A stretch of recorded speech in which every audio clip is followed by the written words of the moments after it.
बोलते हैं हम basically sitting over, working over, ये सारा हमें इसमें समझना है। ठीक बात है, ये सारी हमारी इसमें कवरेज है। ठीक है, चल फटाफट नोट करो। ठीक है, अब देखो सबसे पहले हम समझते हैं बजट का मीनिंग क्या है। ओके,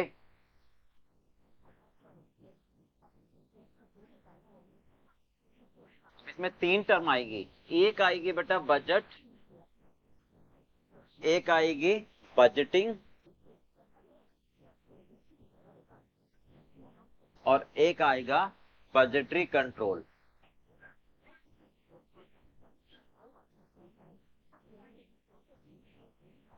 ठीक है, देखो ध्यान से, बजट का मतलब क्या होता है? अंदाजा लगाना। अगर हम कोई भी काम करते हैं, काम करने से पहले हमें अंदाजा लगाना होता है कि आगे जब काम करेंगे तो क्या होगा। जैसे मुझे फ्लैट बनाना है, मान लो कोई एक सिंपल सी भाषा में समझे, तो मैं पहले ये देखूंगा ना कि कॉन्ट्रैक्टर को बुला के कि भाई मुझे बताओ कि इस फ्लैट को बनाने में कितना खर्चा आएगा, कितना मटेरियल लगेगा, कितनी लेबर लगेगी, कितने ओवरहेड लगेंगे, आपकी फीस क्या होगी टोटल मिलाकर। तो वो बताता है कि सर इसको बनाने में 70 लाख रुपए लगेंगे। तो मैं अपने माइंड में कहीं ना कहीं रखता हूँ कि जब मैं काम करूंगा तो 70 लाख रुपए का तो बजट हो गया तैयार। अब हो सकता है एक्चुअल में जब काम करूं तो वो 70 लाख रुपए बढ़ भी सकते हैं, 80 भी हो सकते हैं, 90 भी हो सकते हैं, एक भी हो सकता है ना। तो पर पहले तो एक टारगेट पता लगना चाहिए ना कि मुझे जो काम करना है उसमें कितना खर्चा आएगा। यानी बजट हमेशा किसके लिए बनाते हैं? फ्यूचर के लिए बनाते हैं, पास्ट के लिए तो ना बनाएंगे, वो तो काम हो चुका, पास्ट हैज गॉन। तो budget is always prepared for future course of action.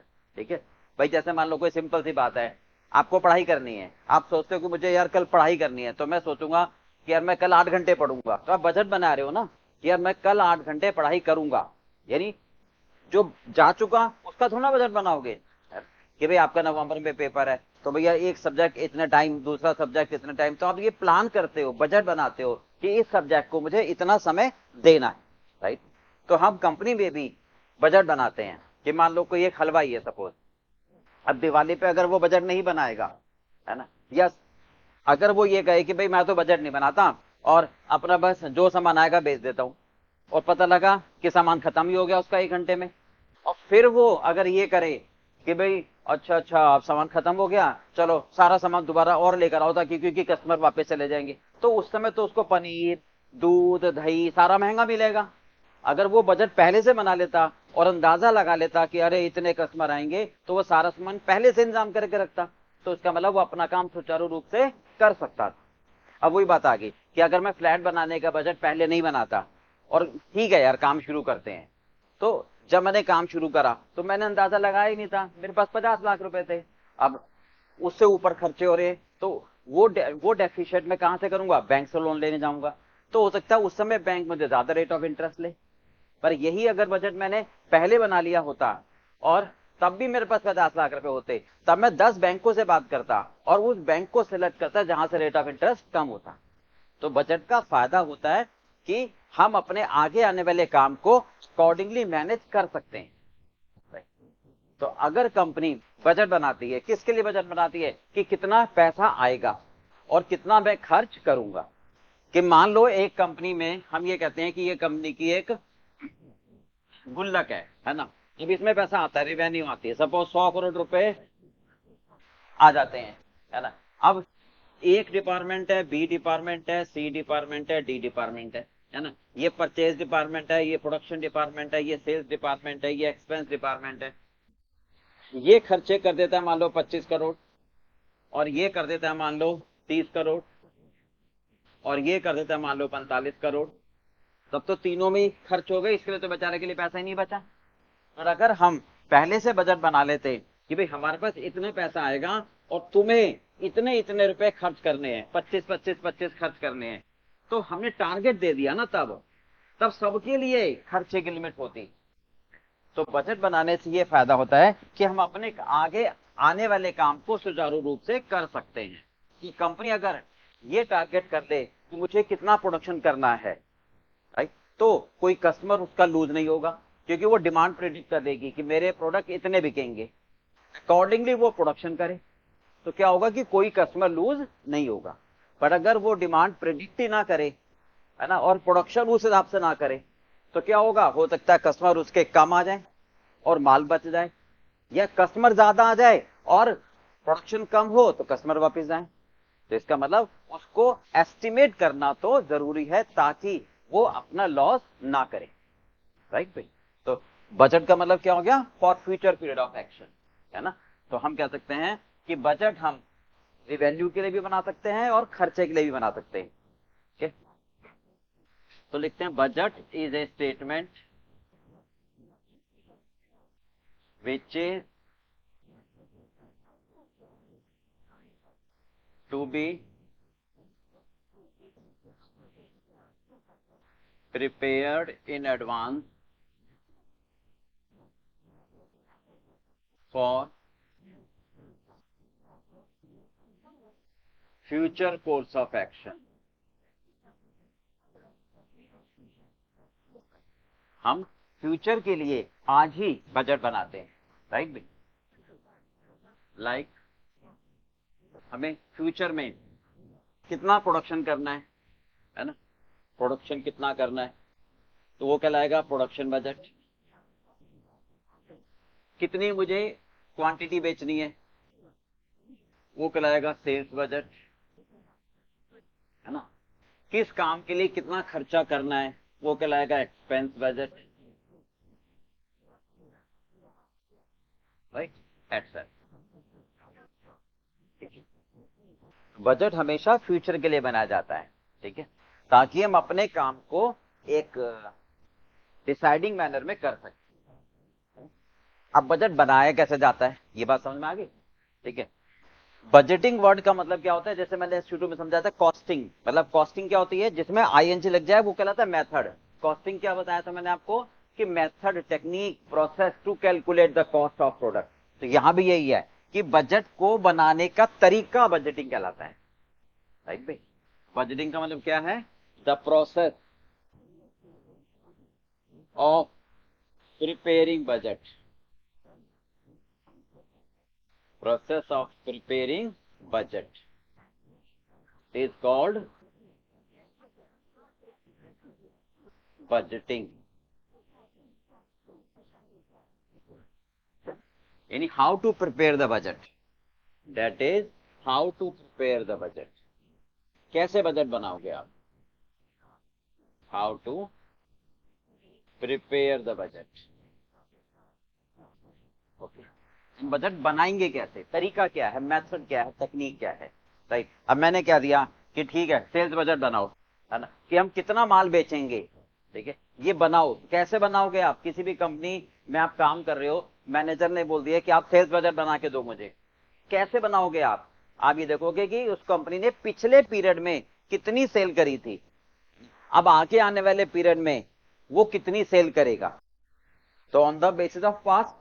But future में वो देखेगा कि हो सकता है फ्यूचर में मैं ज्यादा सेल करूं, क्यों, हो सकता है फ्यूचर में मुझे आज पता लगे, ये मेरी कार इंडस्ट्री है जैसे, तो गवर्नमेंट ने ड्यूटी कम कर दी, तो मुझे लग रहा है ये गवर्नमेंट ने जब ड्यूटी कम कर दी तो इसका मतलब जिनके पास स्कूटर है अब वो कार खरीदने की कोशिश करेंगे, तो मेरे भी सेल बढ़ेगी, है ना। तो अगर मुझे कोई ऐसा फैक्टर मालूम है जो मेरे लिए पॉजिटिव है, तो पास्ट एक्सपीरियंस में मैं उसको कंसिडर करूंगा।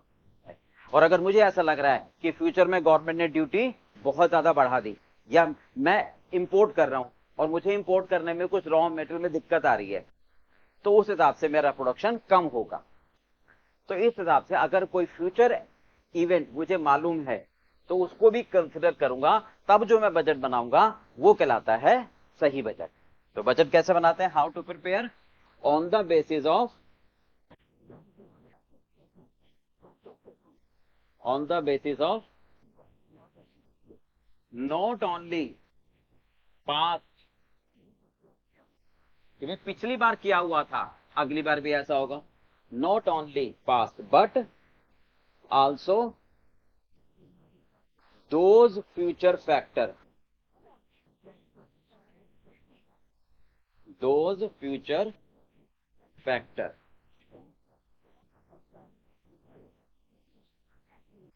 which may affect our decision। मतलब पास्ट भी देखना है और फ्यूचर फैक्टर भी देखने हैं मुझे, दोनों को मद्देनजर रखते हुए जब मैं रिजल्ट बनाऊंगा तो वो मेरा कहलाएगा बजट। ठीक है, तो हम ये कह सकते हैं budget means past data plus minus future element. अच्छा, मैं इसका एक बहुत बढ़िया एग्जांपल देता हूं, देखो ये बात को समझने के लिए। जैसे मान लो एक क्रिकेटर है, ठीक है, मिस्टर ए। हम ये कहते हैं इसके लास्ट 5 मैच में ये परफॉर्मेंस थी। फर्स्ट मैच में उसने 100 रन बनाए, दूसरे में 102 बनाए, तीसरे में 98 बनाए, चौथे में 105 बनाए, पांचवे में 96 बनाए। ये पिछले 5 मैच की परफॉर्मेंस है। ठीक है, अब हमें ये बताना है कि अगले मैच में कितने रन बनाएगा, व्हाट ही विल। ये कब की है, पास्ट 5 मैच की परफॉर्मेंस, ध्यान से सुना। अब हमें बताना है कि फ्यूचर में what he will score, what he will score. तो हम कहेंगे पास्ट के हिसाब से तो हमें लगता है कि वो 100 रन बना लेगा, है ना।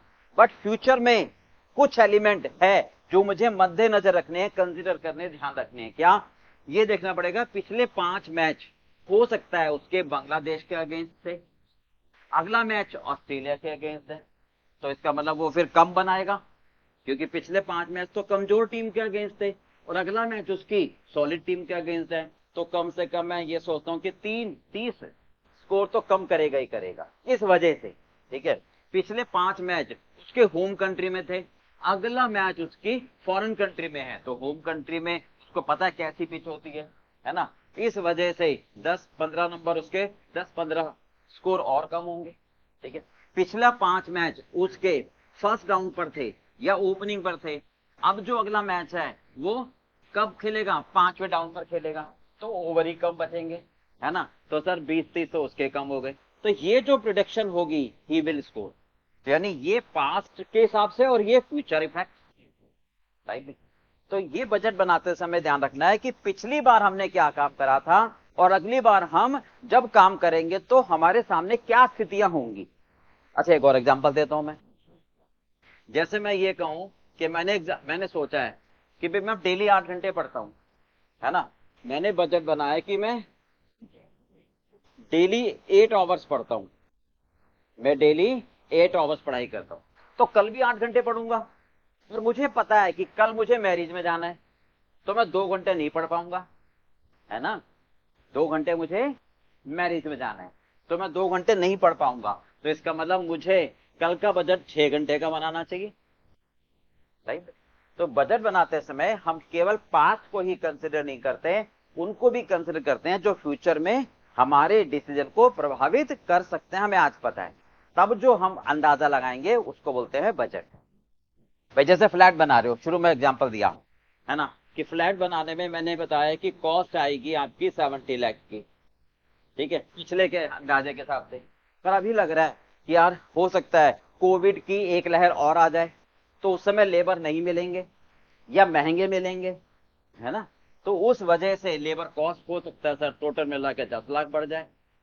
ये जो बजट बनाओगे ये कहलाएगा ट्रू बजट, रियलिस्टिक बजट, समझा के पास। तो बजट का मतलब for future course of action as well as past. ठीक है, नोट करो फटाफट फिर।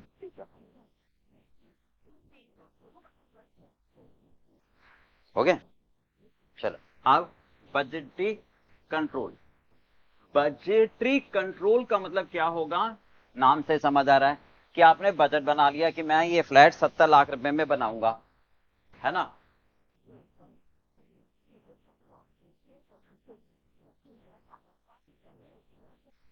अब आपकी कोशिश ये होगी कि भाई जब काम शुरू करो तो मटेरियल जब खरीदने जाओ तो ध्यान से यार 10 दुकानों से पता कर लो, सस्ते से सस्ता अच्छे से अच्छी क्वालिटी का खरीदो।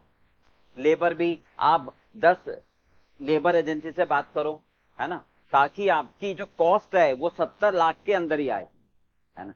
अगर हमारी एक्चुअल कॉस्ट मान लो ज्यादा हो जाती है तो हमें देखना होगा ये मॉनिटर करना होगा कि जो एक्चुअल कॉस्ट है, अगर मान लो 1 करोड़ 20 लाख रुपए हो गई और बजट बनाया था मैंने 70 लाख का, तो मुझे ये देखना होगा कि 50 लाख रुपए की कॉस्ट क्यों बढ़ गई।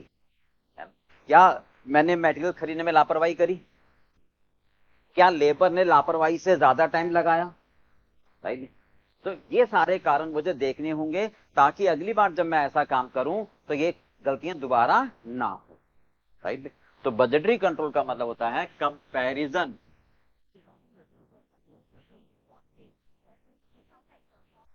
Of actual.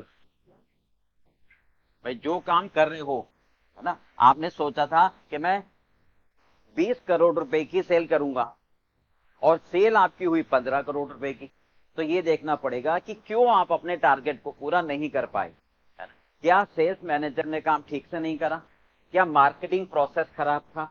है ना? क्या आपने एडवर्टाइजमेंट का प्रोसीजर फॉलो नहीं करा? कहां कमी रहेगी, ताकि आप दोबारा वो गलतियां ना हो। Right. Comparison of actual with budget. ठीक है। And identify the reason. ठीक है। कारणों को पता लगाना ताकि सो एज टू रिड्यूस और एलिमिनेट, ताकि मैं उनको कम कर सकूं और खत्म कर सकूं। ठीक है। Such reason. और फ्यूचर में हमारी कॉस्ट, हमारे रिजल्ट बजट के अंदर आ सके। ठीक है। राइट में, so that in future our result will be under our actual result, चाहे वो कॉस्ट का हो, प्रोडक्शन का हो, सेल्स का हो। ठीक है। Will be under budget. ठीक है। और ये कंट्रोल रेगुलर करना चाहिए, रेगुलर इंटरवल पर। ये नहीं कि एक बार बना के छोड़ दिया। It should be monitor on regular basis. It should be monitor on regular basis.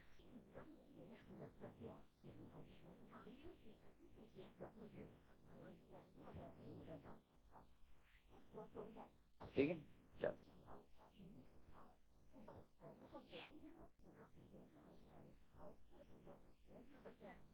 हो गया, नोट कर लिया। अगला आता है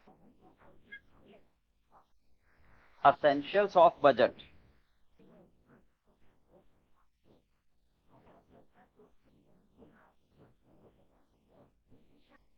मतलब बजट बनाने के लिए क्या जरूरी है। ठीक है। बजट जब बनाओगे क्या क्या चीजें चाहिए। राइट। भाई किसी भी कंपनी में सेल्स बजट बना रहे हो, प्रोडक्शन बजट बना रहे हो, तो वो जो बजट बना रहे हो उसके लिए क्या क्या चीजें जरूरी हैं। सबसे पहला कि जब आप बजट बनाओ तो सबसे पहले ये जरूरी है कि कंपनी में हर एक व्यक्ति को बता दिया जाए कि तुम ये काम करोगे, तुम ये काम करोगे। रिस्पॉन्सिबिलिटी प्रत्येक व्यक्ति की, प्रत्येक डिपार्टमेंट की क्लियरली डिफाइंड हो, ताकि उसको पता हो कि मुझे ये वाला काम करना है, मुझे यहां पर मार्केटिंग करनी है। राइट भाई, मुझे यहां पर लेबर को चेक करना है, मुझे यहां से मटेरियल ऐसे खरीदना है। राइट, मुझे मटेरियल की क्वालिटी चेक करनी है। यानी every person should be communicated his responsibility. तभी तो हम कह पाएंगे नहीं भी तेरी गलती है। ठीक है। तो सबसे पहला ये जरूरी है कि responsibility should be clearly defined to every department और एम्प्लॉय। ठीक है। सबसे पहला रिस्पॉन्सिबिलिटी प्रत्येक व्यक्ति को, डिपार्टमेंट को कम्युनिकेट कर दी जाए। Clearly defined, communicated. क्योंकि बाद में ये ना कहे मुझे तो पता ही नहीं था। क्लियर है? एक मिनट पहले समझ लो। दूसरा, जो बजट बना रहे हो आप, वो आपका रियलिस्टिक होना चाहिए, रियलिस्टिक टारगेट होना चाहिए, मतलब अचीवेबल होना चाहिए। ठीक है? ऐसा ना हो जैसे फॉर एग्जांपल आर्टिकल क्लर्क हैं, ठीक है, सीए के पास हम काम सीख रहे हैं। अब हमें क्या दिया भाई, कल लास्ट डेट है, ये 50 रिटर्न्स हैं, 50 फाइलें हैं, ये कल तक पूरी हो जानी चाहिए। तो भाई साहब एक दिन में एक व्यक्ति 50 फाइलें पूरी नहीं कर, तो अचीवेबल टारगेट नहीं है ना। टारगेट ऐसा दो जो अचीव कर पाए, है ना। अब आपने प्रोडक्शन मैनेजर को क्या दिया कि भाई मुझे असाइनमेंट पूरा करके आज एक्सपोर्ट करना है, तो ये 1 लाख यूनिट है, ये 2 दिन में बन जाने चाहिए। अब उसके बाद 10 लेबर कहां से बनेंगे? तो वो टारगेट बेकार है। मैं सोचूं कि अगले दिन 24 घंटे में से 20 घंटे पढ़ाई करूंगा, वो पढ़ ही नहीं सकते ना, 8 घंटे तो सोना भी है। तो टारगेट वो सेट करो जो अचीवेबल हो, है ना। नॉन रियलिस्टिक टारगेट को देखने का कोई फायदा नहीं। राइट? तीसरा, it should be monitor, it should be monitor on periodical basis, यानी समय समय पर इसको पीरियड के हिसाब से चेक करते रहना चाहिए, एक्चुअल को बजट से कंपेयर करते रहना चाहिए, और डेफिशिएंसीज को नोट डाउन करते रहना चाहिए, ताकि मैं उसको इंप्रूव कर सकूं, खत्म कर सकूं। ठीक है? It should be linked with reward. अगर किसी डिपार्टमेंट या एम्प्लॉय ने बजट अचीव कर लिया, तो हम उसको रिवार्ड दें, एम्प्लॉयज ऑफ द मंथ का रिवार्ड दें, या उसको कुछ कैश रिवार्ड दें, या काइंड में रिवार्ड दें, ताकि वो मोटिवेटेड हो। राइट? ताकि वो दोबारा अपने डबल एफर्ट से प्रयत्न करे कि हाँ मुझे अचीव करना है ना। शाबाशी देनी जरूरी है।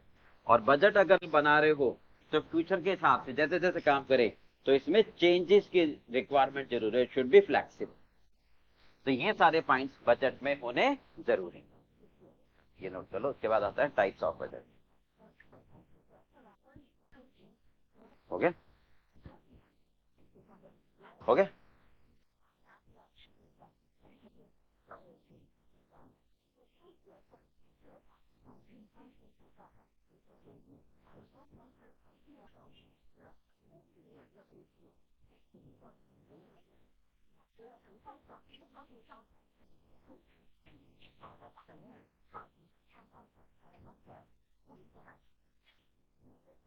चलो, अब इसके बाद आता है types of budget.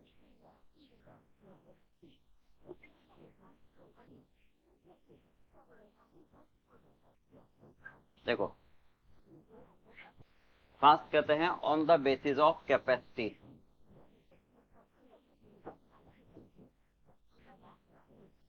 On the basis of capacity. ठीक है? दूसरा, on the basis of function, functional budget. ठीक है? एंड तीसरा कहते हैं उसको मास्टर बजट। कैपेसिटी के हिसाब से जब हम बात करते हैं तो दो होते हैं हमारे पास। एक होता है फिक्स बजट, दूसरा कहलाता है फ्लेक्सिबल बजट। फंक्शनल के हिसाब से, काम के हिसाब से, सबसे पहला कहलाता है sales budget,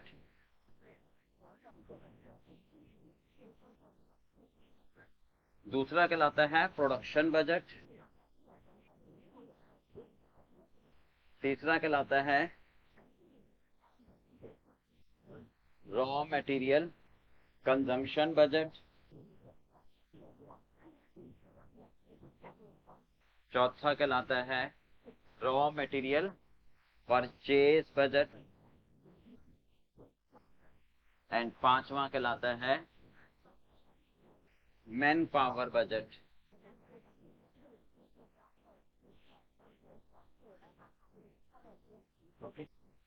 master budget combined होता है, मिक्स ऑफ ऑल बजट। ठीक है? Mix of all budget,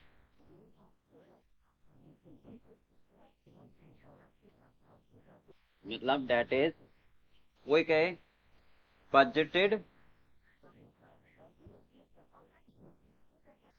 profit बताओ, या प्रॉफिट और लॉस बताओ। ठीक है, तो सेल्स माइनस प्रोडक्शन सब आ जाएंगे, तो वो कहलाएगा मास्टर बजट, राइट में। चल, अब सबसे पहले आता है कैपेसिटी के हिसाब से बजट, ठीक है, इन दोनों को पहले समझते हैं।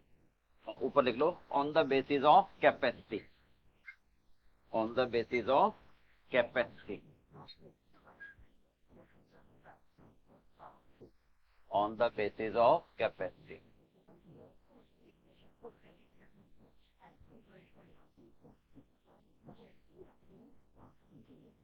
On the basis of capacity के हिसाब से मुझे डिफाइन करना है। तो सबसे पहला है फिक्स बजट, सबसे पहला है फिक्स बजट, ठीक। फिक्स बजट का मतलब क्या होता है, कंपनी ये जानना चाहती है कि हम एक पर्टिकुलर लेवल पर काम करेंगे, ना कम ना ज्यादा। ये थोड़ा सा इम्प्रैक्टिकेबल होता है, अव्यवहारिक है, पर है क्या वो समझना जरूरी है कि जब कंपनी ये आपसे जानना चाहे, ठीक है, आप कौन हो, बजट बनाने वाले, आपसे ये जानना चाहे कि मुझे बता, बस ये बताओ हम अगले पीरियड में न इधर न उधर न लेफ्ट न राइट 70% कैपेसिटी पे काम करेंगे, निश्चित है, तो बताओ उस पर कितना खर्चा आएगा, उस पर कितना खर्चा आएगा, बस तब हम उस बजट को बोलते हैं 70%, यानी फिक्स बजट। जब ये जरूरी नहीं है 70, कंपनी कोई भी परसेंटेज कह सकती है, 80 भी कह सकती है, 60 भी कह, पर जो भी कहेगी वो एक ही कहेगी, है ना। When management wants to know the total cost at a particular level, right, then that particular level cost is estimated called fix budget. मेरे पास अब ये बजट, अच्छा पहले लिख देता हूं, when management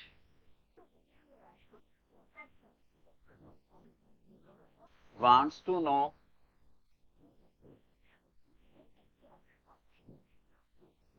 the estimated total cost at particular level, ठीक है, से मे बी 70% और 80% और 90, एक लेवल पर टोटल कॉस्ट जानना चाहिए, ठीक है, देन सच estimation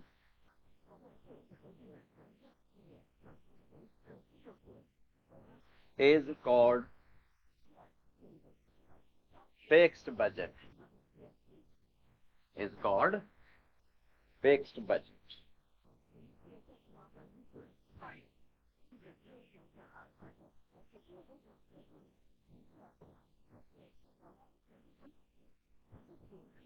मैनेजमेंट ये जानना चाहती है कि ये बताओ कि बस 80% पर काम करेंगे कितना खर्चा आएगा, ठीक है, ये थोड़ा सा अनरियलिस्टिक है। अच्छा ये कब बनाते हैं हम, ध्यान से सुनो, जब हमारा प्रोडक्ट की डिमांड, हमारे प्रोडक्ट की जो मार्केट में डिमांड है वो सर्टेन हो, निश्चित हो, हमें इतना ही बिकेगा, ठीक है, इसका मतलब ऑर्डर के हिसाब से हमारे पास माल आता है, मतलब हमारे पास ऑर्डर आते हैं और वो निश्चित है, उतना ही आएंगे, ठीक है, तब तो मैनेजमेंट को पता है कि इसमें तो ऊपर नीचे होने की कोई गुंजाइश ही नहीं है ना।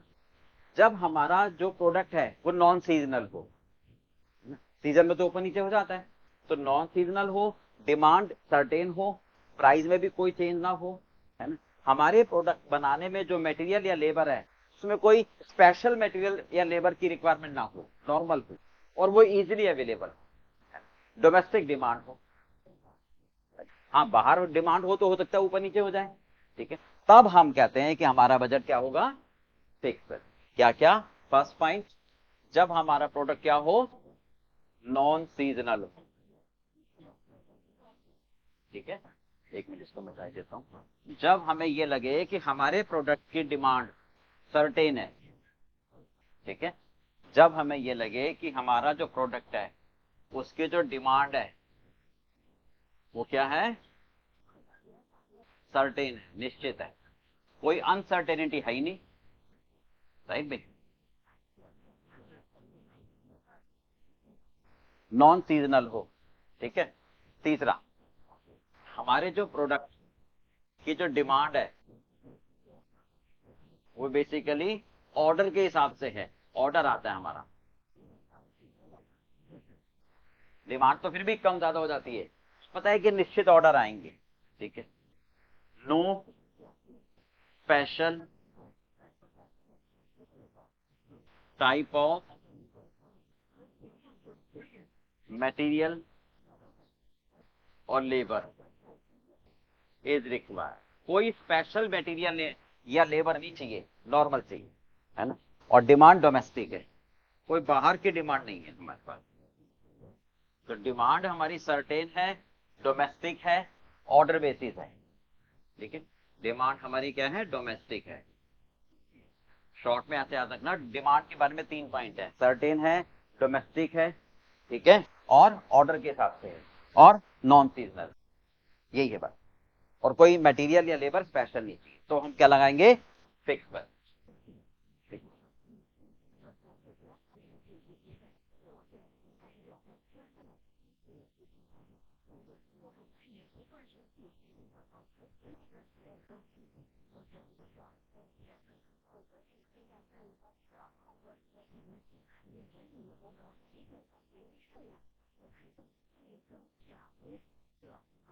फ्लेक्सिबल का मतलब मैनेजमेंट अब ये जानना चाहता है कि अच्छा ये बताओ, अगर मैं 60% पर काम करूं तो क्या कॉस्ट आएगी, 70% पर करूं तो क्या आएगी, 80% पर करूं तो क्या आएगी।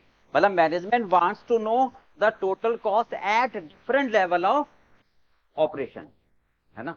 वो क्यों, क्योंकि उसको लगता है कि डिमांड अनसर्टेन है। क्यों डिमांड अनसर्टेन है, पहली बार काम कर रहे हैं, सीजनल है, राइट, तब वो फ्लेक्सिबल हो जाता है। ठीक है, तो दूसरा हुआ फ्लेक्सिबल बजट।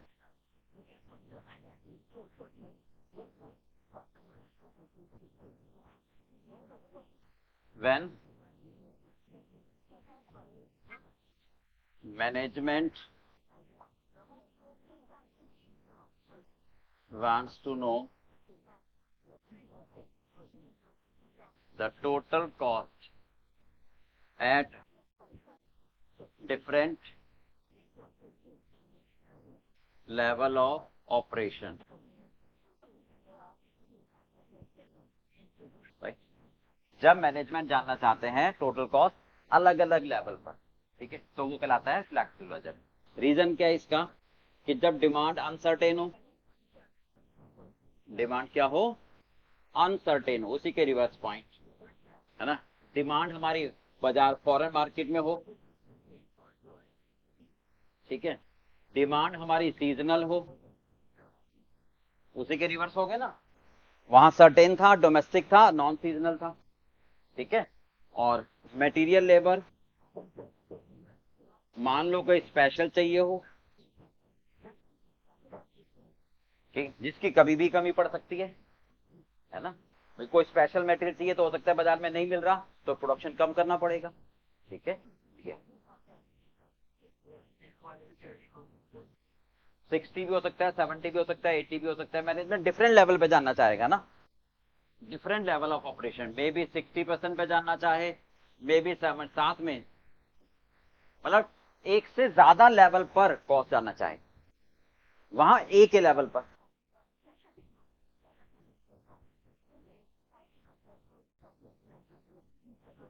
अब एग्जाम मतलब कैसे बनाएंगे फिक्स्ड और फ्लेक्सिबल बजट।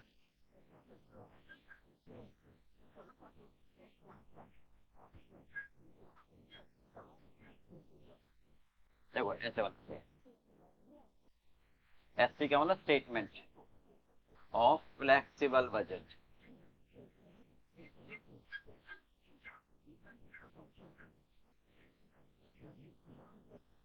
जैसे मैनेजमेंट जानना चाहते हैं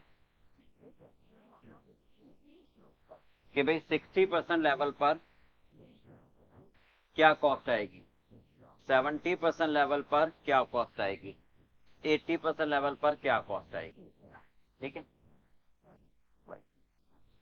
एक लेवल पर वो दे देंगे, 60% पर हमने कॉस्ट दे रखी है। अब बताओ अगर हम 70% पर ऑपरेट करें तो क्या कॉस्ट होगी, 80% पर काम करें तो क्या होगी। तो जिस लेवल पर दे रखी है पहले तो वो भी लिख लेंगे। वेरिएबल कॉस्ट, ध्यान रखना वेरिएबल कॉस्ट में क्या आता है, material, labour, direct expense and variable overhead. ठीक है, ये ध्यान रखना हमेशा कि variable overhead not equal two variable cost, इसमें डाउट रहता है बच्चों को। ठीक है, क्यों, वेरिएबल कॉस्ट बराबर होगा किसके, direct material, direct labour, direct expense plus variable overhead, factory के ऑफिस के सेलिंग के। तो ये प्राइम कॉस्ट होती है। तो इसका मतलब prime cost plus variable overhead variable cost मिलती है। ये दोनों बराबर नहीं होंगे क्योंकि ये कभी जीरो नहीं हो सकता।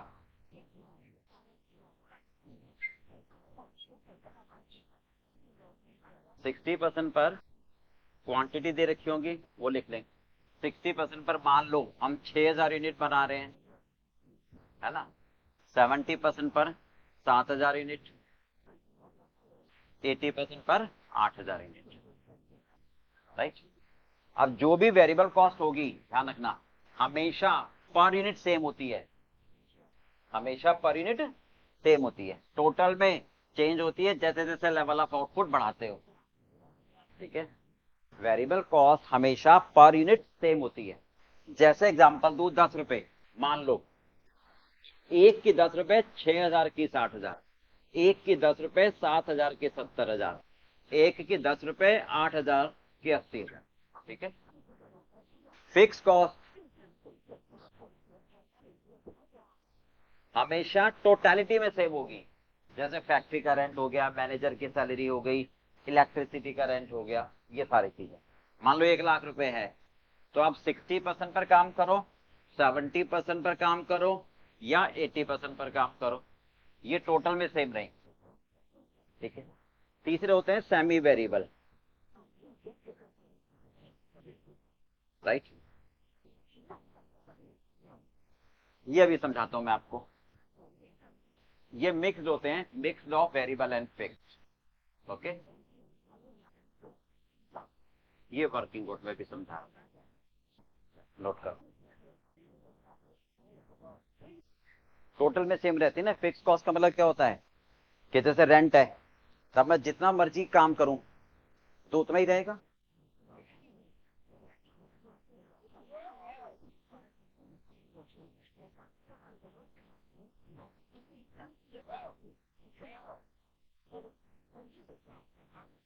अब देखो सेमी वेरिएबल,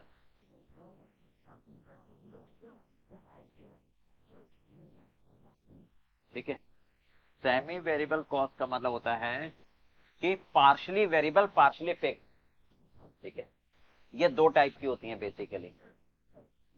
टाइप नंबर 1, ठीक है, जिसमें हम सेग्रीगेट कर सकते हैं कि इतना पार्ट वेरिएबल इतना पार्ट फिक्स। टाइप नंबर 1 का मतलब विच रिमेन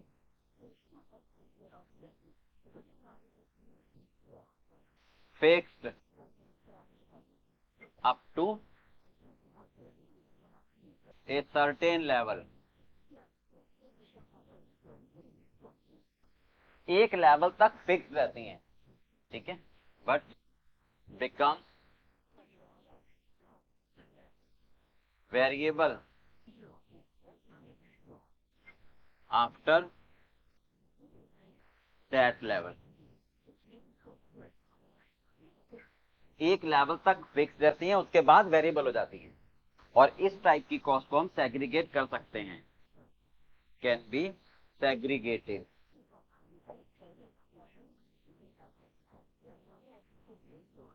बिटवीन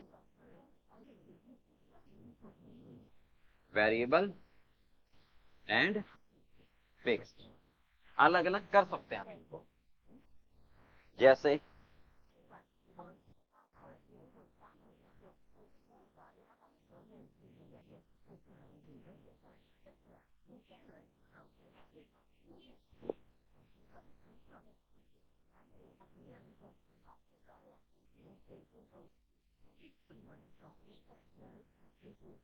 देखो, फॉर एग्जाम्पल हम ये कहें हाँ जी, ये समझ में आ गया। हम इनको अलग अलग कर सकते हैं, कितना पार्ट वेरिएबल कितना फिक्स। ठीक है,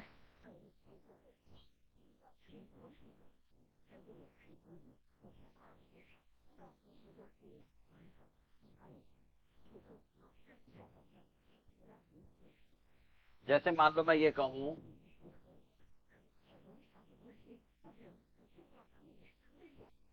ये हमारे खर्चे हैं फैक्ट्री ओवरहेड।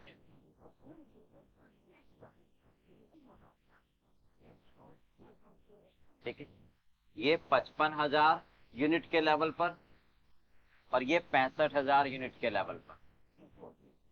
ठीक है, आप ध्यान दो दोनों। सबसे पहले चेक करो क्या ये वेरिएबल है। अगर वेरिएबल है तो पर यूनिट सेम होंगे, है ना। 3,10,000 डिवाइडेड बाई 55,000 कितना आ रहा है? 3,10,000 डिवाइडेड बाई 55,000 नहीं है?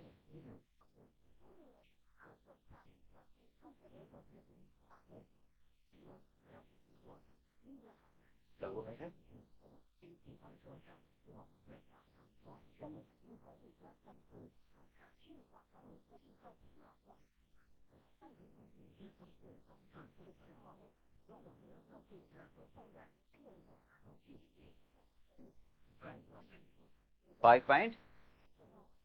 3,10,000 डिवाइडेड बाई 55,000 5.63 और 3,30,000 डिवाइडेड बाई 65,000। तो इसका मतलब ये वेरिएबल नहीं है, क्योंकि अगर वेरिएबल होते तो पर यूनिट सेम होते, दोनों टोटल में सेम होते तो फिक्स्ड होते। तो ना तो ये वेरिएबल है ना ही फिक्स्ड है, इसका मतलब सेमी वेरिएबल है। अब ध्यान से हम कहते हैं 55,000 पर 3,10,000, 65,000 पर 3,30,000। ध्यान से सुनना, इसका मतलब क्या है, जब हम 10,000 यूनिट बढ़ा रहे हैं, जब हम 10,000 यूनिट बढ़ा रहे हैं तो हमारी कॉस्ट 20,000 बढ़ रही है। यानी 10,000 यूनिट मैं बढ़ाऊंगा तो मेरी कॉस्ट 20,000 बढ़ रही है। तो वो क्यों बढ़ रही है? ज्यादा आउटपुट के बढ़ाने पर फिक्स की वजह से तो नहीं बढ़ रही, फिक्स तो उतनी रहती है। इसका मतलब 20,000 रुपए की कॉस्ट बढ़ने का कारण हमारा वेरिएबल है, हमारा वेरिएबल। इसका मतलब 20,000 रुपए की कॉस्ट हमारी 10,000 यूनिट की वजह से बढ़ रही है, यानी वो वेरिएबल है। और वेरिएबल जो 10,000 पर 20,000 है यानी 2 रुपए, वो हमेशा 2 रुपए ही रहेगी, है ना। तो इसका मतलब 2 रुपए हमारी वेरिएबल है, 55,000 पर भी 2 रुपए है। तो 2 रुपए के हिसाब से 55,000 पर कितनी हो गई है? 1,10,000। इसमें 1,10,000 यानी वेरिएबल है, 2 लाख यानी फिक्स्ड है ना। 2 लाख फिक्स्ड है, यहां भी 2 लाख फिक्स्ड होनी चाहिए। 2 रुपए के हिसाब से 65,000 पर 1,30,000 वेरिएबल, 2 लाख फिक्स। तो हम क्या करेंगे, ध्यान से देखो, वेरिएबल कॉस्ट, अगर ये ओवरहेड है तो यहां ओवरहेड आएंगे, ध्यान रखना। कॉस्ट मत लिख देना, वेरिएबल कॉस्ट लिखते गलत हो जाएगा क्योंकि ये ओवरहेड है। क्या होगा, 20,000 रुपए की कॉस्ट बढ़ रही है हमारी, 20,000 रुपए की कॉस्ट बढ़ रही है। क्यों बढ़ रही है? क्योंकि 10,000 यूनिट बढ़ा रहे हैं, है ना। तो 10,000 की वजह से 20,000, यानी एक पर कितने आ गए, 2 रुपए पर यूनिट। एक पर कितने आ गए, 2 रुपए पर यूनिट। तो अब हम कह सकते हैं कि वेरिएबल ओवरहेड 55,000 इंटू 2 कितना हो गया, 1,10,000। 3,10,000 में 1,10,000 वेरिएबल, बाकी फिक्स। 2 रुपए के हिसाब से 65,000 पर 1,30,000, तो बाकी 2 लाख फिक्स। तो ये मेरा फॉर्मूला बन गया, change in cost divided by change in quantity. क्या फॉर्मूला बना मेरा, वेरिएबल का change in cost divided by change in quantity, ये बन जाएगा वेरिएबल पर यूनिट। यहां मैं कॉस्ट लिख रहा हूं क्योंकि फॉर्मूला बना रहा हूं, यहां ओवरहेड होगा तो यहां ओवरहेड आ जाएगा। क्लियर है बात? तो ये मेथड हो गया सेग्रीगेशन का।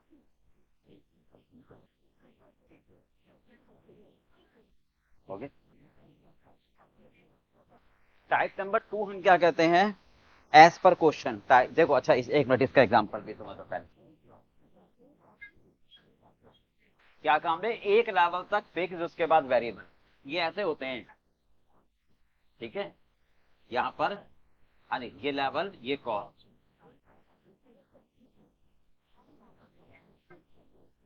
जीरो से लेकर एक इस लेवल तक फिक्स रहेंगे, कि मान लो 1 लाख रुपए है ना।